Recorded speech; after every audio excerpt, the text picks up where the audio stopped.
Você gostou da promessa do Pedro? Dá para dividir nas duas partes da pergunta? Dá. Promessa de título e de cerveja? A parte da cerveja eu gostei mais, mas ela depende do título, então tá junto, complicou. Né? Para ele, Pedro Lourenço, falar isso como gestor do clube, ok? A gente tem que entender a circunstância em que foi feito. Era um podcast criado pelo clube, um momento de descontração, ok. É uma brincadeira, ele relembrando, falando do momento da final passada da Sul-Americana, que já tinha até deixado esquematizado caso o Cruzeiro fosse campeão. E agora está colocando essa aposta, vamos dizer assim, ainda maior. Ele contou, na verdade, publicamente ontem o que estava preparado. Porque vocês sabem, gente, que sempre que tem um título a ser conquistado, tudo mais, a gente começa a ligar para ele, seja atleta, seja Cruzeiro, seja América, seja quem for, e perguntar, tem festa? Onde vai ser? Não sei o que, ninguém responde nada pra gente, obviamente. Aí a gente acabou descobrindo que já tinha os 2 caminhões. Ele vai contar nessas cortes, né, dessa entrevista feita pela TV Cruzeiro. Um abração pro Marco Astoni, né, nosso companheiro aqui tanto tempo, que conduziu ontem pela TV Cruzeiro. Beijo grande para ele, foi muito legal, de uma outra forma, né, que é a história do Pedro mesmo, mas foi bem legal de ouvir. Vamos começar então. E o Fábio Figueiredo também. Fábio Figueiredo também, nosso colega, também, beijão para ele. Parece que ele que vai ficar mesmo assim no comando da TV Cruzeiro. Sucesso para ele, sucesso para essa nova versão da TV Cruzeiro, né? Exatamente. E vamos pegar alguns desses trechos, né, do Pedro Lourenço nessa entrevista. E o primeiro que ele começa falando exatamente quando e como ele começou a ajudar o Cruzeiro. Vamos ouvir o que ele falou. Nessa época do Zezé, o Dimas Fonseca, que era o diretor de futebol. E aí comecei a entrar mais dentro do Cruzeiro e aonde que foi fazendo aporte pro Cruzeiro, precisava de jogador, e o Dimas foi me colocar nessa fria aí. O primeiro que eu peguei foi o Elton Paulista, né? Comprei na época R$1 milhão, não sei. Foi 2008 para 2009. Isso aí, foi o primeiro negócio que eu fiz. Foi o Elton Paulista? Foi o Elton Paulista e depois foi o Romo, lateral direito. Sim, que despediu agora. 2008. Exato. O Elton Paulista virou Sardinha. E um outro que foi mais caro foi o zagueiro, o Vitorino. Virou Sardinha? Como é que é isso? Sardinha, nunca vi, nenhum. É a sombra do dia. Não viu? O investimento não teve... E teve também aquele zagueiro, que foi quando o Celso Rocha era técnico também, do Cruzeiro. O Vitorino também. Uruguai, Maurício Vitorino. Perdi muito dinheiro também ali. Mas começou lá atrás, né? Depois veio essa tristeza toda aí, mas sempre o Beneci, que todo mundo conhece, que espero que esteja no lugar que ele merece, que é um cara trabalhador e deu a vida aí pelo Cruzeiro. Então o Beneci se enrolava com os negócios aí enrolava assim, não tinha dinheiro, não tinha nada. E o Beneci batia lá na minha porta e eu sempre ajudava mais o Cruzeiro de tanta... assim, o Beneci quase que me implorava lá, e eu sempre ajudava o Beneci muito aí, que o Beneci sempre fazia esse lego, o pessoal não fazia, não cumpria, ele ia, consertava, a gente ia remendando os negócios. Isso na época difícil do Cruzeiro, né, ele deixa claro aí, é quando o Cruzeiro cai, né, efetivamente. E aí ele começou a ajudar até com tudo, né? Com comida, com dinheiro, assim como a Dilson Batista, né? Que hoje está na base do Cruzeiro. Mas é bom porque a gente sempre conta, né? Eu como assessora de imprensa, ele começou a ajudar na era Zezé Perrella.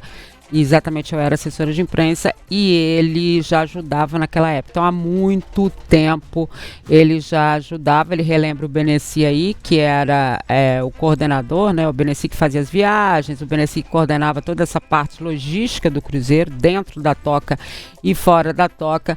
E aí, quando o Beneci precisava, era o Pedro Lourenço que ele recorria. Então, é muito anterior a ele aparecer mesmo, né? Para o torcedor e para a mídia e tudo mais. Nos bastidores, desde 2008, investindo assim no Cruzeiro, em relação, ele citou ali, né, a negociação direta para a contratação. Aí os jogadores, né? Jogadores. Sim. Sem contar as outras questões também, por fora, que ele já sempre investiu no Cruzeiro. Então, a história do Pedro Lourenço agora como gestor é recente, mas o envolvimento dele é de uma longa data e com pessoas também que ajudaram a construir isso que hoje é o Cruzeiro. É verdade, então já é muito antes. E isso a gente já ouviu nos bastidores há muito tempo, né, Lélia? Até quando eu nem era assessora de imprensa. Muito tempo. O nome dele já já era famoso, né? Pelas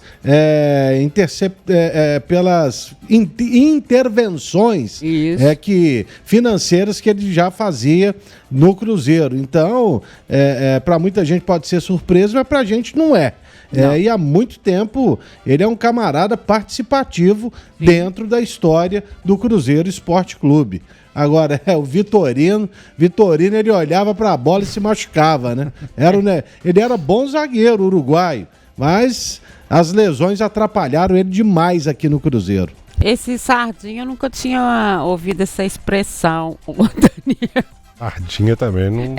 Tipo assim, é o que não deu certo, né? O que o investimento não vingou. Em vez de virar um peixão, virou uma sardinha. Nesse sentido, interessante. Pode ser, aí sim.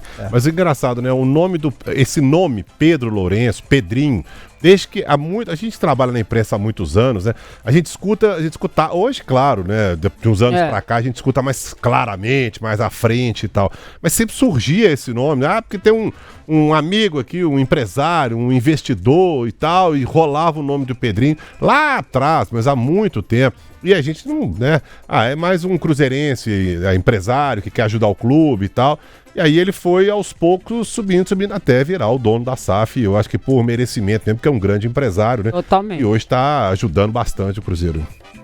E nessa entrevista, o Pedro Lourenço também falou sobre o presentão que a torcida do Cruzeiro pode ganhar se o time conseguir conquistar um título importante nessa temporada. Vamos ouvi-lo. Nós estava confiante, né, que nós ia ganhar lá a Sul-Americana e a gente tinha já conseguido uma cerveja.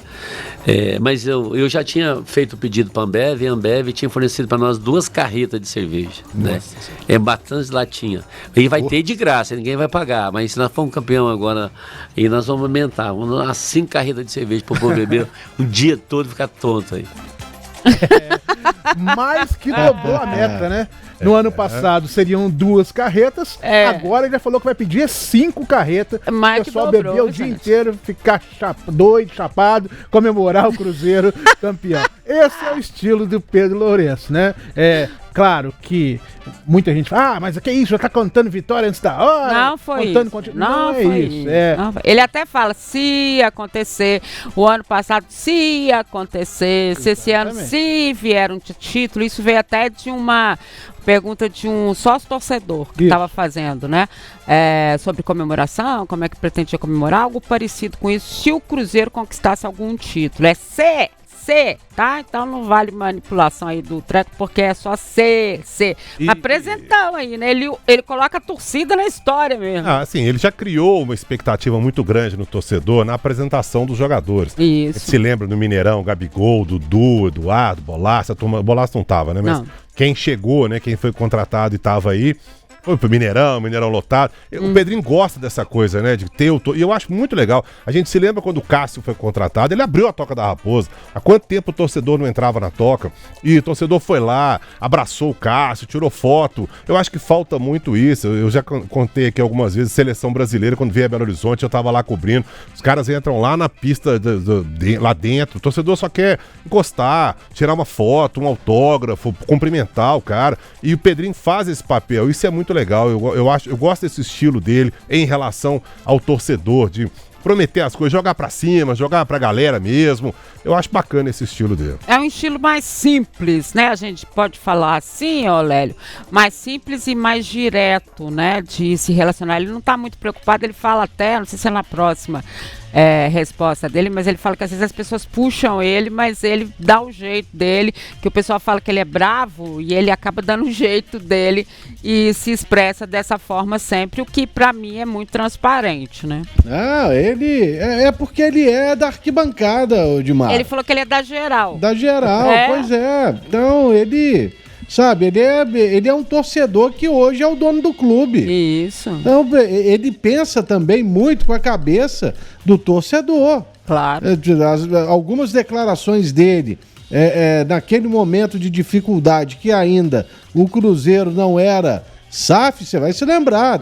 Tinha hora que ele já chegava apelando mesmo. Sim. Tava pé da vida por toda a situação, né? E aí, até antes da chegada do Ronaldo, ele havia prometido que faria, que ajudaria a montar um time, ainda era o Sérgio Santos Rodrigues, para o Cruzeiro subir. E as contratações foram sendo feitas pelo Luxemburgo, até que o Ronaldo não pegou e aí ele mudou todo o cronograma, mas agora quem é o dono é o Pedro Lourenço e tá certo. Tem que pensar, é positivo mesmo. Se pensar que vai perder mesmo. Tá doido? Mas isso não deixa ele dormir tranquilo, né? Claro, com certeza. Não. Ele vai falar. Na própria entrevista, um momento, a gente falou do momento descontraído, mas teve um outro momento também importante na entrevista, que ele falou sobre o peso, a responsabilidade de ser o gestor, o dono, vamos dizer assim, do Cruzeiro. Vamos ouvi-lo. E a responsabilidade é muito grande e isso é uma coisa que eu tenho, é muito cuidado com o Cruzeiro, né? E procuro, esses primeiros 8 meses, 10 meses aí não foi fácil, a gente apanhou muito, erramos também bastante, né? Mas quando eu entro aí na Toca e quando vejo lá na Toca 1, vejo ali os meus meninos jogar lá estudou ali, fazendo o Júnior, o Juvenil ali, o Bruno, mas o Juninho. E eu sei rever aquilo tudo, ser como dono daquilo ali, então, e a responsabilidade muito grande, né? O cara fica falando, o débito do Cruzeiro, que é isso. Eu sou o débito do Cruzeiro, não é o de menos, é grande, mas é uma conta X, aquela aí que você já sabe, né? Agora o futebol é muito mais dinâmico que isso, né? Você tem que dar resposta todo dia, e troço caro, né? E você tem que estar atento a todas as coisas e um puxa de um lado, outro puxa do outro. Então, vou te falar com você, eu tenho noite que eu não durmo assim de pensar que se envolve 13, 12 milhões de torcedores, né? Do Cruzeirense e os outros que é contra, né? E os outros que é contra, né? Ele colocou na conta os cruzeirenses e sabe o trabalho que ele está fazendo também é visto de perto, vigiado pela torcida adversária. Todo mundo sabe que acontece isso e o Pedro Lourenço falou bem sobre essa responsabilidade, esse peso de ser agora o dono do Cruzeiro, o gestor do Cruzeiro, e ele que era da arquibancada, agora está nessa posição. E a gente vendo ele falando, a gente vê que não é demagogia. Não é da boca pra fora. Imagina se chega o Cruzeiro amanhã, o Ronaldo resolve vender o Cruzeiro, fala, meu saco encheu, tô indo embora, vocês resolvam aí. E aí cai um sheik árabe aqui de paraquedas e vai assumir o Cruzeiro. Não sabe o que é Cruzeiro, o que é Tostão, o que é Raul, nunca ouviu falar de China Azul, não sabe nada e tal. Olha o Pedrinho aí. Pedrinho é a cara do torcedor. Ele conversa igual o torcedor. Você vê, nem dormir de responsabilidade de saber que tem tanta gente torcendo aqui pra gente dar certo e tal. O Cruzeiro realmente está entregue em boas mãos, pelo menos é o que parece, né? Não, Ilélio, quando ele fala ali, né? Ele tem até fala assim, não é que a dívida do Cruzeiro quer dizer, não é que ela não seja, né, sabe, mas não é bem nisso a questão, né? A questão como ele se refere ali, o futebol, né, que é um troço difícil mesmo, né, de você entender, de você ter esses meandros. Para ele é um aprendizado. Uma coisa são as empresas outras dele, outra coisa é o futebol. O futebol é cheio de coisinha, né? É uma gestão de pessoas, mas muito diferente do que uma outra empresa, né? Você mexe com uma série de situações em que ele está muito próximo, né? Então, por isso que às vezes ele não dorme e fala, meu Deus, não está dando certo nisso. Ele chega a confessar nessa entrevista também que o pior momento da vida dele foi quando o Cruzeiro caiu, né? Então, é difícil, mas ele tá no aprendizado, né, Lélio? Tá. Inclusive falou que tá ensinando o Alexandre Matos a trabalhar, você se lembra, né? Sim, lá na Bandeirantes, sim. Mas de qualquer maneira, muita responsabilidade. O camarada, ele é torcedor, investe milhões na compra de um clube, já deu uma injeção de dinheiro que o clube não via há muito tempo, o futebol, né?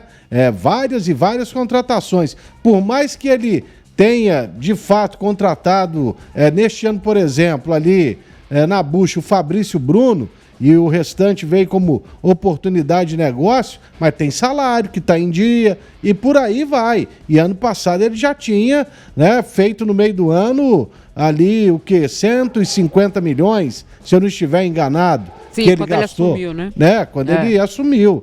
Então é caro, igual ele falou. Utilizando as palavras dele. É um troço caro e difícil. E o futebol, ele é desse jeito. Não adianta você chegar, contratar 10, 15 estrelas, achando que vai tudo funcionar perfeitamente em 2 semanas. Não adianta. O principal do futebol, ele nunca esteve à venda, que é o entrosamento, né, Edmara?